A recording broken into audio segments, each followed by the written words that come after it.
नमस्कार। आज की कहानी है दो बहुएं और चालाक बुआ सास। दीपा और अनीता दोनों ही देवरानी और जेठानी थी। दीपा नौकरी करती थी और अनीता घर संभालती थी। उनका परिवार बहुत बड़ा था। सास ससुर और उन दोनों के बच्चे कुल मिलाकर घर में 10 लोग थे। और आज कई सालों बाद उनकी बुआ सास अपने भाई के पास रहने आई थी। सुबह उठते ही बुआ जी ने देखा दीपा जल्दी जल्दी अपने काम निपटा रही थी।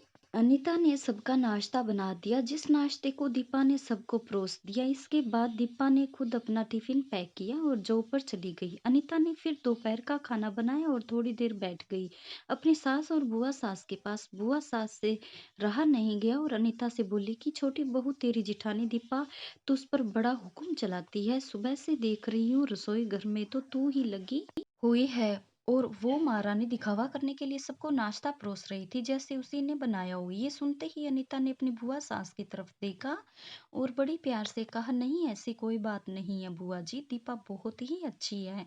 बुआ बोली, तू बहुत बोली है अनीता, पर मैं सब समझती हूँ, इतनी बूढ़ी मैं ऐसे ही नहीं हुई। अनीता से अब रहा नहीं गया और वो बोली कि बुआ जी आपको दीपा दीदी का बाकी सबको नाश्ता परोसना दिखा, मगर आपको ये नहीं पता कि उन्होंने डांट कर मुझे सबसे पहले नाश्ता करवाया, फिर चाय पिलाई और वो रोज ही मुझे सबसे पहले ही नाश्ता करवा देती है, वरना सबका नाश्ता बनाते तो मैं नाश्ता ही ना कर पाऊँ। वो मेरा कितना ख्याल रखती है। दीदी सुबह जल्दी उठकर मंदिर की सफाई करके फूल सजा कर रखती है और वो मुझे खुद के 1 घंटा बाद उठाती है क्योंकि मुझे उठते ही नहा कर सीधा रसोई में ही जाना पड़ता है। शाम को ऑफिस से आते वक्त दीदी बाजार से सब्जियां भी लेकर आती है क्योंकि हमारे हस्बैंड रात को लेट हो जाते हैं। और दीपा दीदी ने सासू माँ को बाजार जाने के लिए मना किया है क्योंकि माँ जी अब 60 साल से ऊपर की हो चुकी है। कहीं बाजार जाते समय उन्हें तकलीफ ना हो जाए। वैसे भी उन्हें घुटनों की परेशानी है और जब माँ जी का घूमने का मन होता है तो दीपा दीदी छुट्टी करके खुद उनको घुमाने लेकर जाती है। और हाँ बुआ जी, दीपा दीदी रोज शाम को आकर खाना बनाने में मेरी खूब मदद करती हैं, चाहे वो कितनी भी थकी हुई हो। वो मेरी जेठानी जरूर है मगर वो मुझे अपनी छोटी बहन ही मानती है और मैं उन्हें बड़ी बहन मानती हूँ।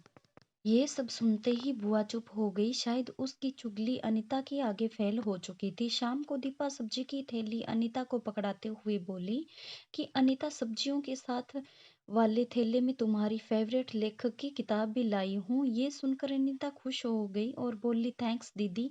अनीता सब्जी की थैली किचन में रखी और किताब रखने अपने कमरे में चली गई। तभी बुआ जी ने दीपा को आवाज दी, बड़ी बहू जरा इधर आना। दीपा बोली, जी बुआ जी। तभी बुआ बोली कि तुम इतनी मेहनत करके कमाती हो और ऐसे ही फालतू किताबें खरीद कर पैसों की बर्बादी कर रही हो, वो भी अपनी देवरानी के लिए। वो तो वैसे भी घर में करती भी क्या है, तुम दिन भर मेहनत करती हो और वो घर पर आराम करती है।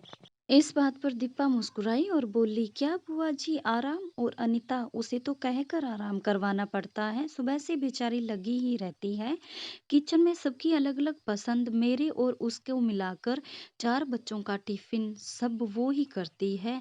फिर भी उसके चेहरे पर हमेशा एक सुंदर सी मुस्कान ही रहती है।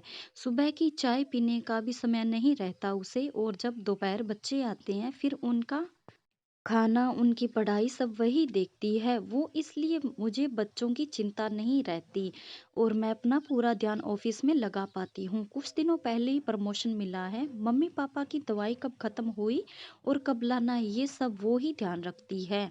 घर पर भी कभी कौन सा रिश्तेदार आता है उनकी सेवा भी वही करती है। और बुआ जी, घर पर रहकर घर और बच्चों को संभालना कोई छोटी बात नहीं है।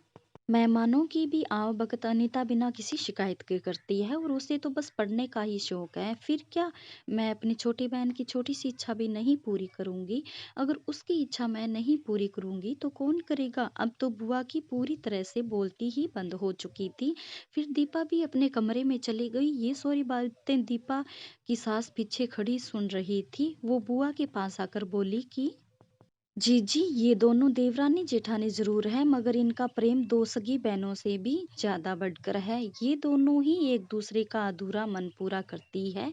मेरे घर की मजबूत नींव है ये।